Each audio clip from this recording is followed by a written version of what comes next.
Buenas tardes, estamos con Paula Peña, con la investigadora Paula Peña, hablando de Bolivia con una taza de café en la tertulia de la agencia de noticias Fides. Paula, ahora durante la campaña con motivo de las elecciones, como que ha resurgido nuevamente el regionalismo en Santa Cruz y también como reacción en Occidente. ¿Cómo ves tú este problema? Bueno, en realidad el regionalismo es un problema no resuelto en Bolivia, ¿no? Esto ya varios autores lo han planteado, ¿no? No es algo nuevo, no es producto ni del MAS ni de la salida del MAS. Es el producto pues de una trayectoria histórica de este país, ¿no? Y en el caso de José Luis Roca había escrito hasta un libro y plantea esa tesis de que la historia de Bolivia es la lucha de las regiones, y él hace pues un análisis en el siglo XIX, desde la fundación de Bolivia hasta la guerra civil, la tensión entre el norte y el sur, ¿no? Después el triunfo definitivo de la paz sobre Sucre, sobre todo el sur, y ya en la segunda mitad del siglo XX, especialmente en las últimas 2 décadas del siglo XX, esa tensión entre Oriente y Occidente, ¿no? Entonces, evidentemente es un problema irresuelto, es posible de resolverlo, pero hay que tener voluntad para hacerlo, tanto desde las regiones como desde el Estado central, ¿no? Reconocer primero que sí existen los regionalismos y que sí es posible construir un país, una nacionalidad, a partir del reconocimiento de la diversidad étnica, la diversidad cultural y la diversidad regional. Son unas realidades que no se las puede negar y que en muchos casos se la ha intentado negar, y yo considero que negar una realidad no nos hace ni mejores ni peores, solo que no vamos a poder resolver el tema de los regionalismos, que son un hecho. ¿Qué causas ves tú en el fondo de este problema?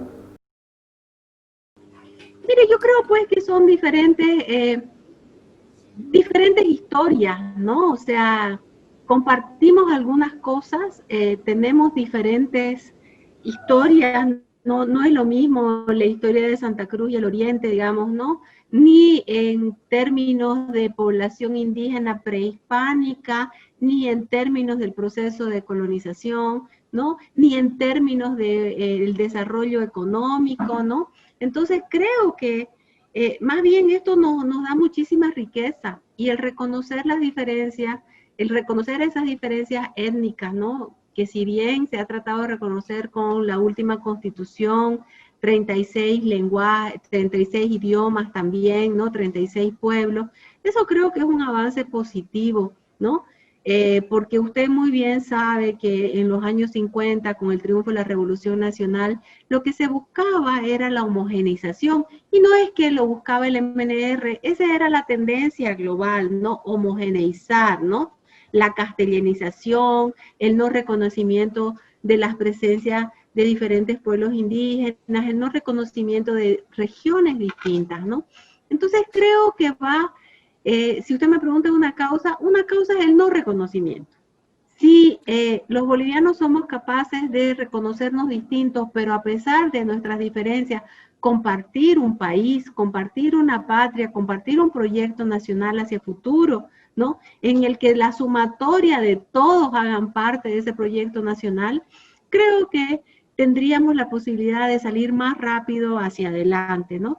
Reconociendo las diferencias, reconociendo pues las distintas formas. Yo no intento desde las categorías del Oriente entender el Occidente, y no pretendo que esas categorías sean las mismas que se usen para entender el Oriente. Supone un ejercicio intelectual mayor, supone empatía, ¿no? La necesidad de reconocer al otro, y de reconocer al otro, reconocerme a mí mismo, y poder pues finalmente compartir un futuro en común, ¿no? En muchos casos también tiene una deriva racista, tiene expresiones racistas, xenofóbicas. ¿Cómo ves tú esto? ¿Tú ves son casos aislados? Yo creo pues que el tema del racismo es un tema que hoy está, digamos, en el tapete, ¿no? No es solamente el racismo. A mí me preocupa también el odio, ¿no? Muchos filósofos están trabajando. ¿Por qué el odio? ¿Qué Claro. ven ellos que yo no veo, que odian tanto, digamos, ¿no? Entonces creo que el tema del odio tiene que trabajarse, y eso hay que trabajarlo desde la escuela, ¿no? Una escuela que sea incluyente, una escuela que reconozca esas diferencias étnicas, culturales, y que reconozca al otro como parte de la nacionalidad boliviana, ¿no? Entonces creo que ese es el paso que sí hay que dar. El tema del racismo es un tema que hay que trabajarlo como sociedad para superarlo, ¿no? En pleno siglo XXI no deberíamos tener problemas de racismo, ¿no? Deberíamos, y menos en un país que se asume plurinacional, ¿no? No, Claro. no debería ser uno mejor que otro, ni un quechua mejor que un aymara, ni un aymara mejor que un chiquitano, ni un chiquitano mejor que un ayoreo, que un baure o un canichana, ¿no? Entonces, creo que el desafío no es menor, el desafío supone también un poco de dejar esa supremacía de unos sobre otros, ¿no? Y reconocernos como bolivianos, porque ese es el primer paso. Y ese primer paso no significa que vos tengas pues, que pensar como yo piense, ¿no? No significa que yo quiera que el modelo cruceño vaya a Oruro, ni significa que el modelo andino venga a tierras bajas. Significa reconocer cada una de esas condiciones económicas, históricas, culturales, ¿no? Y con este reconocimiento poder pues construir, ¿no? Porque no se trata de imponer visiones de país. ¿Hay visiones de país distintas? Sí las hay. Y tenemos que partir de eso, de que somos distintos, que somos diferentes por muchas razones que probablemente no las vamos a analizar, pero que justamente la riqueza de este país está en esas diferencias culturales, ecológicas, de ecosistemas, ¿no? De producción y de concepciones del mundo. Hay obviamente desequilibrios no solo geográficos, sino económicos y sociales. ¿En qué ha ayudado a superar el regionalismo, el sistema autonómico? ¿Ha fracasado el autonomismo? Para que alguien plantee, para que muchos planteen el federalismo, por ejemplo. Mire, yo no creo que haya habido autonomía. La autonomía planteada a principios del siglo, que fue un planteamiento cruceño y que se expandió y que 4 departamentos votaron por sí a la autonomía en el referéndum por autonomías departamentales del 2006, y que 5 departamentos votaron por no, pero incluso el sí en esos departamentos no era nada menor, digamos, no hay que tomarlos como grupos menores que no querían, ¿no?, autonomía. Finalmente el movimiento al socialismo definió que había autonomías para los 9, unas autonomías muy distintas a las planteadas, unas autonomías que centralizaron, ¿no? Unas autonomías que si bien las planteadas estaban en el nivel local, es decir, municipal, el departamental y el poder central, usted muy bien sabe que con la ley de autonomía se establecieron 4 niveles, ¿no? Se creó el nivel regional y la autonomía indígena, y dentro de la autonomía indígena 4 diferentes niveles, que en realidad el único que ha sido más exitoso es la autonomía indígena vía la autonomía municipal, ¿no? Eso es lo que más, en lo que más se pudo haber avanzado. Pero no es solamente decir que hay autonomías, ¿no? Las autonomías en realidad quitaron muchísimas competencias.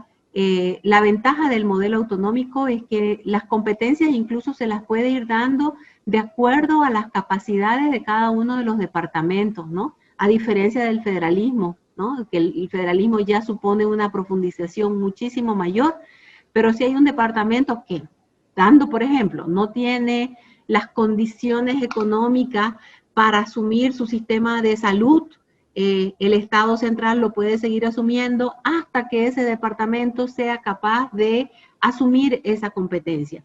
Y si hay otros departamentos que tienen la capacidad económica de asumir salud, pues la tendrán, ¿no? Entonces, esa es la ventaja de las autonomías, que las competencias se pueden dar en función de las capacidades de cada uno de los departamentos, ¿no? Sin embargo, usted bien sabe, hemos leído la Constitución del 2009, que ya no es nada nueva, ¿no? Y solamente pienso en un tema, en el tema escuela, ¿no? La Constitución establece que la escuela debe ser única, ¿no? Centralizada. Entonces, como que los planes educativos deben ser administrados exclusivamente desde el gobierno central. Y yo, por ejemplo, voy a defender siempre una escuela más bien descentralizada, que reconozca en cada uno de los departamentos lo que hay que reconocer, ¿no? Que eso no significa que no vamos a conocer el país en su conjunto, pero una escuela descentralizada, una escuela autonómica donde cada departamento puede decidir, pues, cuánto invertir más o menos, ¿no? En educación de calidad, unos departamentos que no se nieguen a hacerse unas pruebas PISA como se negó el gobierno en los últimos 14 años, ¿no? En no negar la palabra calidad o competencia por considerar las malas palabras, ¿no? Entonces creo que el tema de educación es un tema en el cual se pueden ceder competencias a los departamentos. Yo le digo por el ejemplo que tengo en Santa Cruz, ¿no? Muchos nosotros hablamos del modelo cruceño y a veces es malentendido, es un modelo institucional. Por ejemplo, simplemente le doy un caso, el tema del hospital oncológico. Usted sabe que es el único hospital oncológico del que vienen gente de todos los departamentos públicos, ¿no? Ese hospital fue construido por los médicos y por un voluntariado, ¿no?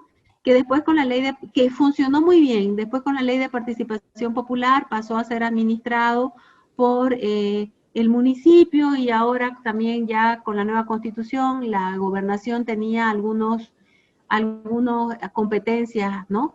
Compraron, por ejemplo, esta máquina que no me acuerdo qué se llama, que es una máquina para el cáncer, que es el único oncológico público que lo tiene. Entonces, ese es un ejemplo de lo que le decía, de ese modelo institucional que nosotros defendemos y que yo no pretendo de ninguna manera que se trasplante en ningún otro departamento. Cada departamento, de acuerdo a sus condiciones, a su formación social, a cómo actúa la sociedad civil, va a poder desarrollar más o menos, ¿no?, instituciones. Nosotros tenemos pues una participación muy activa, ¿no?, de la sociedad civil, sobre todo en educación, en salud, ¿no? La cantidad de hogares, la cantidad de hospitales que son sostenidos simplemente por la solidaridad de muchas mujeres que están trabajando día y noche en ello. Entonces, si ese modelo es exitoso en Santa Cruz, pues que sigue implementándose. Habrá otro modelo para Oruro, habrá otro modelo para Tarija, no los conozco, cada departamento sabrá cuál es la mejor manera de trabajar, ¿no? Entonces, que haya habido una ley de autonomía, que podamos elegir a nuestros gobernadores, que podamos elegir bueno, en el tema de las alcaldías y de los gobiernos municipales se ha avanzado mucho más, ¿no? No significa necesariamente que haya habido un ejercicio de la autonomía departamental como se había planteado, ¿no? Se hizo una ley de autonomía a imagen y semejanza de un proyecto político, ¿no? Claro. Estamos también con Pedro Portugal, el investigador Pedro Portugal, aquí hablando de Bolivia, con una taza de café en la tertulia de la agencia de noticias Fides. Estábamos hablando con Paula sobre el regionalismo, el racismo, el autonomismo. Pedro, durante la campaña, en esta campaña electoral, como que se hubiese reflotado el tema del regionalismo, como que se hubiese acentuado desde Santa Cruz y también como reacción desde Occidente. ¿Cómo ves tú este tema?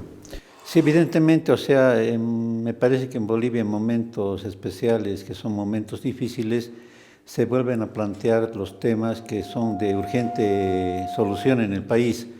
El problema es que se los plantea e inmediatamente son deformados justamente por los conflictos que están enfrentados. O sea, no se aprovecha la oportunidad para tratar de dar una solución general y las propuestas están también atrincheradas ya por las posiciones que se tienen, lo que provoca una especie de enfrentamiento o de diálogo de sordos, de puesta en valor, digamos, posiciones diferentes, y que una vez resuelto el conflicto, entre comillas, porque después vuelve a surgir periódicamente, se desaprovecha, digamos, ese momento para hacer soluciones y planteamientos generales y volvemos a recaer en lo mismo. O sea, porque lo importante es notar cómo estos problemas los arrastramos desde hace tiempo, desde la constitución misma de la nacionalidad boliviana, ¿no es cierto? Y que en momentos de crisis, digamos, se plantean, se exacerban y después perdemos la oportunidad, digamos, de poder resolverlos.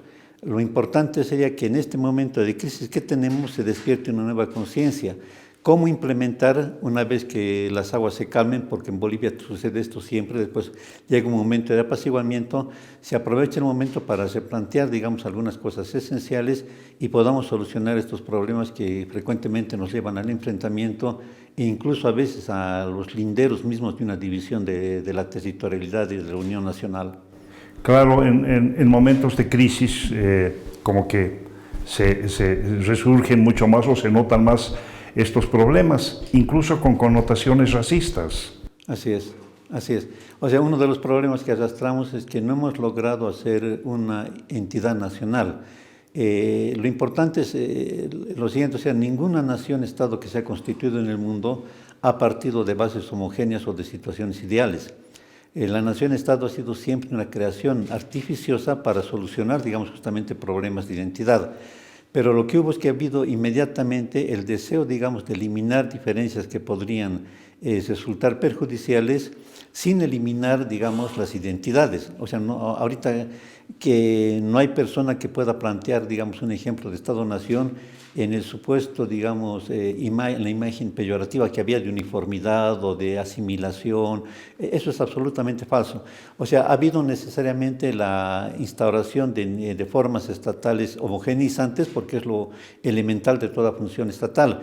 Pero eso se lo ha hecho siempre, digamos, con el mantenimiento de identidades locales. Pongamos el caso más exitoso de Estado-nación que hay, digamos, de Francia, donde todavía hay lenguas locales, hay culturas locales, pero tenemos una institucionalidad nacional que está basada eminentemente en las instituciones administrativas, ¿no es cierto? O sea, en Bolivia no se ha hecho eso, entonces los regionalismos han tomado fuerza y el deseo de instalar una administración central, que es el Estado, porque el Estado simplemente es la administración de una nación, se lo ha visto como algo perjudicial y ha actuado de manera perjudicial, porque ha actuado en detrimento de las otras regiones en favor de una región donde estaba empoderado.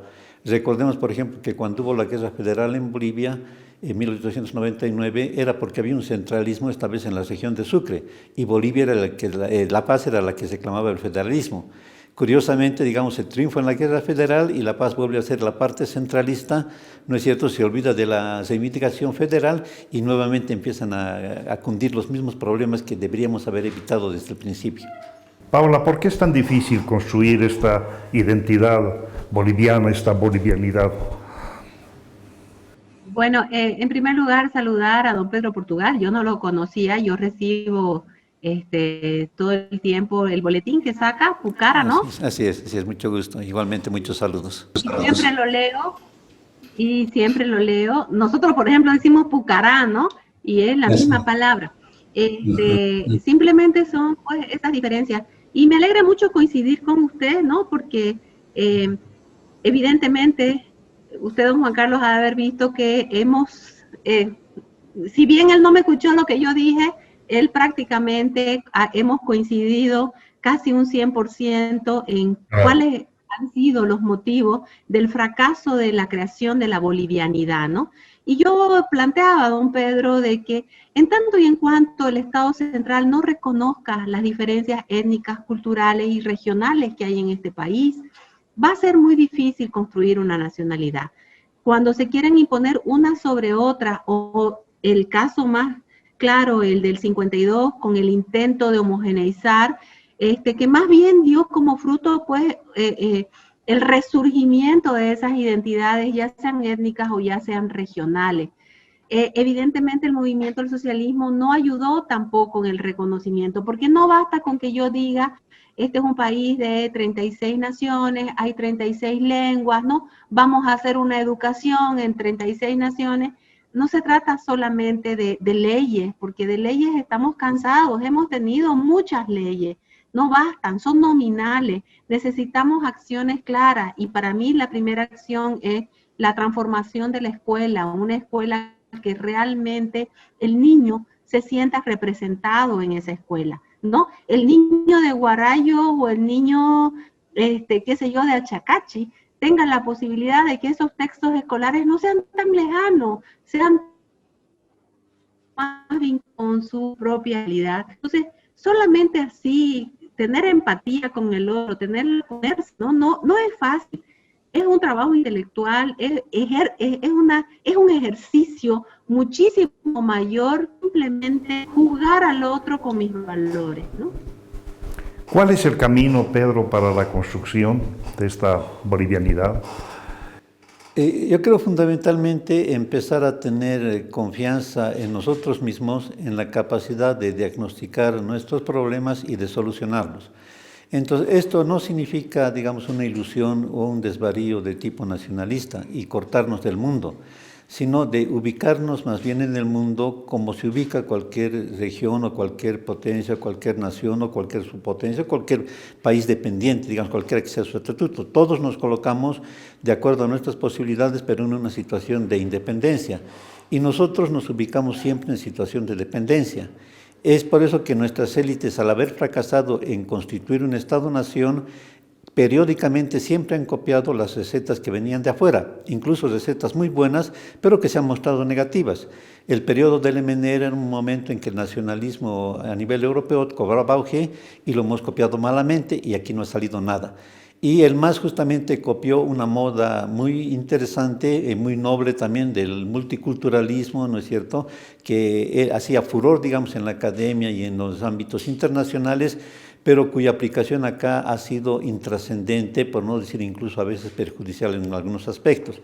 Entonces, tener una visión local propia nuestra y a través de esa visión interpretar lo que pasa en el mundo es lo que nos falta, porque nuestras élites son muy dependientes.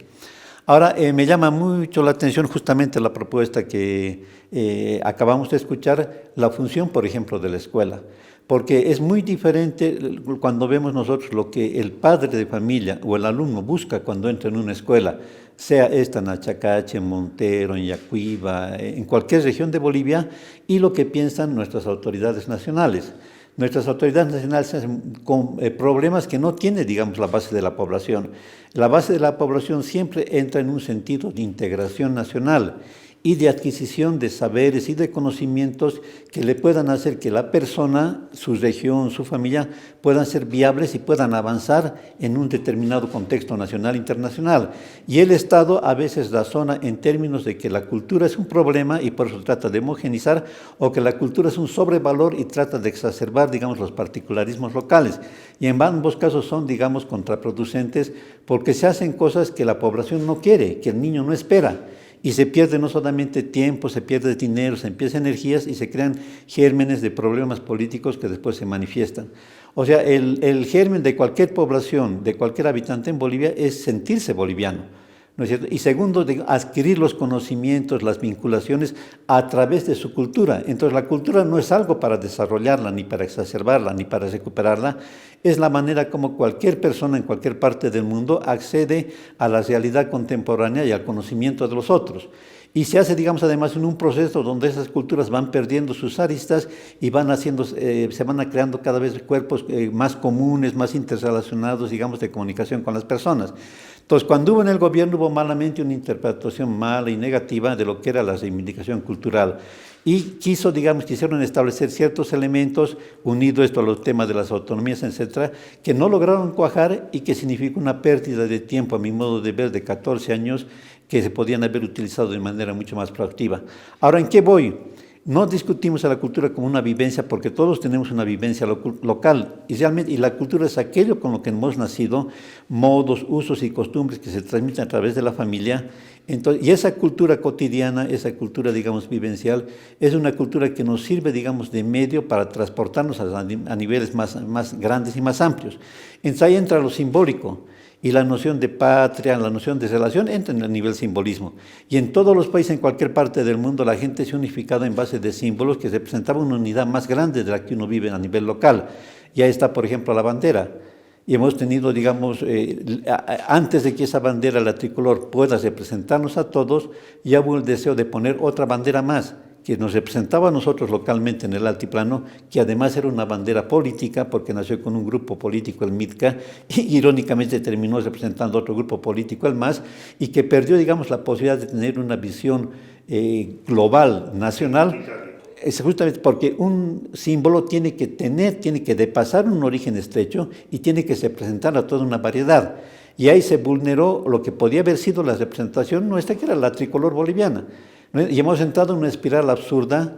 Vemos, ha habido algo forzado, queriendo hacer bien, el MAS forzó algo y lo desprestigió, y hemos tenido el actual gobierno, el gobierno transitorio, que creyendo que eso es el sentir de los pueblos, sin necesidad de asamblea constituyente, de una ley de legislativo, ha puesto otra bandera más, la de Patujú, ¿no es cierto? Entonces estamos entrando en una espiral en que cada quien vamos a tener nuestra bandera, exactamente, y vamos a esperar que unidad nacional sea que el Estado reconozca 20, 30, 40 banderas. Eso es absurdo. Cada quien puede tener su bandera, pero tiene que haber símbolos comunes, porque es ese aspecto subliminal, ese aspecto simbólico, el que crea una unidad nacional, y en lo que hemos fallado hasta el momento. ¿En qué ayuda el autonomismo, Pedro? ¿Ha sido un fracaso, una frustración? ¿Hemos llegado al tope? Ha sido un fracaso en la medida en que no correspondía ni era una manera como se interpretaba el deseo de los pueblos. La autonomía surgió de dos impulsos. Primero, para solucionar un problema político con Santa Cruz, y segundo, para solucionar un problema político con los pueblos indígenas del occidente. O sea, dos cuestiones que merecían un tratamiento, digamos, muy especial, y que se impuso el modelo autonómico ni siquiera por inspiración nuestra, sino porque en algunas partes del mundo que sufríamos la influencia directa, en este caso España, por ejemplo, con el problema que arrastran y con el asesoramiento de gente que políticamente estaba ligada con simpatía al gobierno de turno, se copió un modelo de autonomía que en España tratan de ponerla como solución, y no es hasta el momento para resolver sus propios problemas. Entonces, justamente como decía al principio, cuando se aplica algo que no sale ni corresponde a las realidades locales, simplemente va a ser un saludo formal y después vamos a retornar al mismo problema. El problema es que todavía Santa Cruz y las regiones que clamaban la autonomía siguen insatisfechas, y el problema es que la autonomía ha empezado a ser aplicada en grupos indígenas minoritarios, pero donde el indígena es importante, mayoría, es causa de los problemas estratégicos, no se le ha aplicado de ninguna manera. Entonces queda pendiente cómo logramos una unidad nacional en base, digamos, de una nueva forma. Y es ahí donde tiene que haber el pensamiento y la solución. Y pensamiento y solución que tiene que contemplar múltiples inspiraciones al principio, hasta que a través de un debate nosotros podamos decantar en una propuesta que partiendo de otros principios y de otra modalidad, ojalá llegue esta vez a soluciones concretas y prácticas. Paula, pensamiento y propuesta, ¿qué opinas tú? Bueno, yo creo que el gobierno que venga, sea cual fuera, va a tener muchísimos desafíos, ¿no? El desafío de la crisis producida por la pandemia, que no es una crisis exclusivamente boliviana, sino una crisis global, ¿no? Una crisis que ha desnudado toditas nuestras carencias, una crisis que ha desnudado un discurso mentiroso de 14 años que nos hacían creer que estábamos en la panacea, y no había sido tan cierto. Entonces hay van a haber muchos problemas económicos, ¿no? Ha aumentado la pobreza, ha aumentado el desempleo. Yo, por ejemplo, soy profesora universitaria y le tengo que decir que temo mucho en la reelitización de la universidad. Trabajo en carreras donde los chicos no pueden gastar 5 pesos en un Zoom para ver una clase mía, porque esos 5 pesos probablemente los necesitan para almorzar. Entonces, ¿cómo voy a pedir yo a alguien que tenga que tomar una clase? Y si por cada clase son 5 pesos, al menos 4 materias que lleva son 20 pesos por día, por 5 días son 100 pesos a la semana. ¿Quién puede, no? Entonces, temo mucho en la reelitización de la universidad, que de alguna manera la apertura de las universidades había permitido que muchos puedan, que el cambio social se pueda dar a partir de la profesionalización, ¿no? Entonces, hemos perdido 14 años, ¿no? Sin haber accedido a la tecnología. Y no estoy hablando ni siquiera de las áreas rurales, y le estoy hablando de Santa Cruz de la Sierra, que supuestamente es una ciudad rica, donde los chicos no pueden pasar una clase. Entonces, las propuestas tienen que ir justamente hacia ello, ¿no? Hoy los jóvenes están demandando cambios y tendrían que ser cambios que satisfagan, ¿no? Que satisfagan a todas esas necesidades de los millennials, porque existen, son una realidad. El millennial boliviano no es el millennial gringo, tiene otras necesidades, ni se los puede comparar, ¿no? Pero sí están demandando cambios, ¿no? Y es importante escuchar. Y como yo le decía, mientras no haya un cambio real, yo creo que la ley Avelino Ciñani, Elizardo Pérez, no ha traído nada positivo. Si nosotros pensamos cuando el MAS tomó el gobierno en el año 2005, habían 2,7 millones de estudiantes en todos los niveles en toda Bolivia. Hoy, en el año 2020, hay 2,8 millones de estudiantes en toda Bolivia, es decir que solo 100.000 más aumentaron, y eso significa que esa gran cobertura electoral que nos dijeron la gran cobertura escolar que nos dijeron que la habían logrado gracias al Juancito Pinto no es tan real. Qué importante hubiera sido que el niño cuando entra a la escuela en enero reciba con esos 200 pesos todos sus textos, ¿no? Porque ¿cuántos niños no pueden seguir en la escuela porque no tienen los libros, ¿no? Entonces, el haber gastado esos dineros en un bono al fin de año, haciéndonos creer o con el discurso de que había aumentado la cobertura escolar, pero los datos son evidentes y los datos son un hecho, están ahí, ¿no? En 14 años o 15 años, apenas 100.000 más estudiantes, y bueno, también se debe al crecimiento de la población y otras cosas, pero no es que de pronto todos fueron a la escuela simplemente por el Juancito Pinto. Entonces, los desafíos del nuevo gobierno, sea cual fuera, le digo, son muchísimos, y ojalá tengan la capacidad de entender que este es un país diverso, ojalá tengan la empatía para entender cada una de las regiones, de las etnias, de las culturas, y hacernos todos sentir parte, ¿no? Bien decía don Pedro Portugal, la huipala representaba a unos, no a otros. El patojú también es una creación, una invención como tantas invenciones, ¿no? Sin embargo, creo que todos habíamos asumido la rojo, amarillo y verde como el símbolo boliviano, pues debería seguir así. El 22 de enero es también una invención, ¿no? Una invención del Estado plurinacional que nos hicieron creer muchas cosas, o los periodistas dijeron muchas cosas, pero simplemente coincide con la fecha que Evo Morales asumió el poder en el 2002, en el 2006, y cuando lo habían inhabilitado, ¿no? En el 2002. O el tema del Año Nuevo Aymara Amazónico, ¿qué es eso, no? Año Nuevo andino, después le fueron cambiando, primero era Aymara, después era andino, después andino amazónico, después andino amazónico chaqueño, ¿no? Nosotros nunca celebramos, y por favor, si en el oriente no celebramos ese Año Nuevo, que me diga el señor Portugal si en el occidente se celebraba el solsticio de invierno como una fecha importante, o fue también una creación en base a un proyecto político para acabar con los símbolos previos e imponer símbolos en los que nadie se sentía identificado, ¿no? No creo que nadie se sintiera identificado en ese reloj de la Plaza Murillo que daba vueltas hacia atrás, ¿no? Y creo que sigue, ¿no? Creo que no le han cambiado. Entonces, no se construye el país imponiendo, se construye el país reconociendo las diferencias, y permitiendo que todos puedan formar parte de ellos sin que unos sean mejores que otros, ¿no? Pedro, ¿por qué estos temas, siendo tan importantes, no están en la agenda política?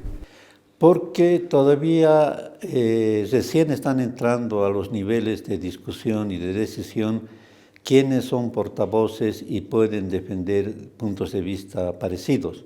O sea, en Bolivia siempre hubo una élite que concentró el poder y fue una élite ubicada en una parte del país, en la parte occidental, y era además una parte de la élite que estaba vinculada a una sola extracción sociocultural de la población.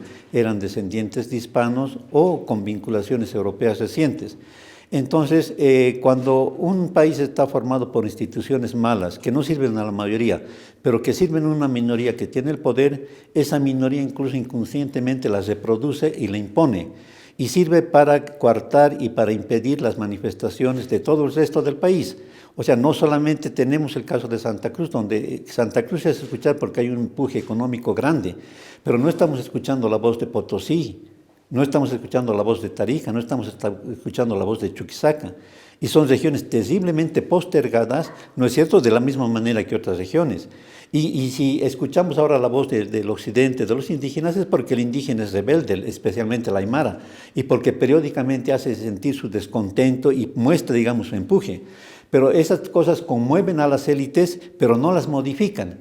Entonces, tiene que haber un nuevo orden político en la cual representantes de estas diferentes regiones y particularmente de las poblaciones indígenas tengan acceso, digamos, a los niveles de discusión y de decisión.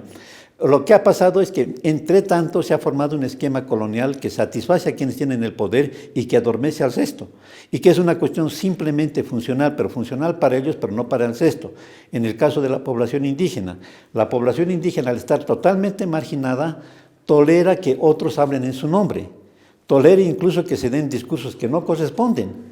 Por ejemplo, ha habido toda una fantasía, digamos, durante el gobierno del MAS en el sentido de que el indígena, el aymara en el alto, en el altiplano, viviese otra realidad cosmogónica, estuviese adorando al sol cuando nace, estuviese levantando, festejaría el 21 de junio, de abril, de cualquier mes, digamos, que estaría ligado a consideraciones, digamos, atmosféricas, ¿no es cierto? Mientras la mayor parte de la población indígena en Bolivia es católica o es protestante, o es una mezcla de varias cuestiones, pero el indígena tolera.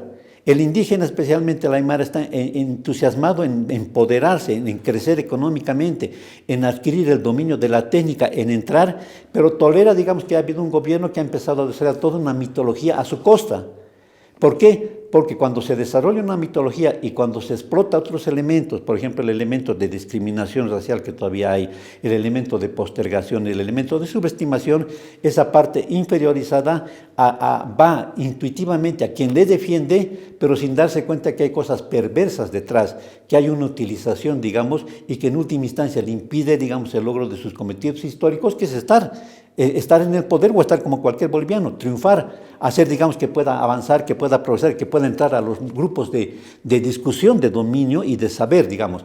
Entonces, irónicamente, el MAS, digamos, ha estancado mucho más esta división, dándole una actitud halagüeña al indígena. El indígena es cosmovisionista, respeta la naturaleza, habla con los animalitos, interpreta, digamos, cómo vuelan los pajaritos y por eso sabe el clima, y estaría lejos de la técnica, no utilizaría computadora, no le interesa saber otros lenguajes. Ha hecho un discurso aberrante, pero que en ese discurso aberrante ha dejado vacíos, vacíos que el indígena ha logrado utilizarlos, lamentablemente en términos de economía informal y de actividades incluso a veces que están al margen, digamos, pero que ha servido para cierto tipo de empoderamiento más allá de las intenciones propias y de los deseos del Estado. ¿No? Entonces, todo esto va a encontrar solución cuando surjan nuevas élites y cuando esas nuevas élites indígenas y de otras regiones tengan un discurso propio. Y teniendo un discurso propio se den cuenta que vivimos en un terreno común y que dentro de ese terreno común tenemos que pensar soluciones comunes y diseñar nuevas, digamos, perspectivas para el resto de Bolivia. Muchísimas gracias. Agradecemos mucho a Paola y a Pedro por su participación, por sus opiniones tan interesantes sobre el tema. Muchísimas gracias. Muchas gracias. Mucho gusto conocer a Paola. Mucho gusto conocerlo, don Pedro. Muchas gracias por la invitación y pues un gusto compartir y saber que tenemos mucho por trabajar, por construir para hacer un país más inclusivo y que respete al otro, porque está formado por diversos, ¿no? Así es. Así es. Muchas gracias nuevamente. Hasta luego.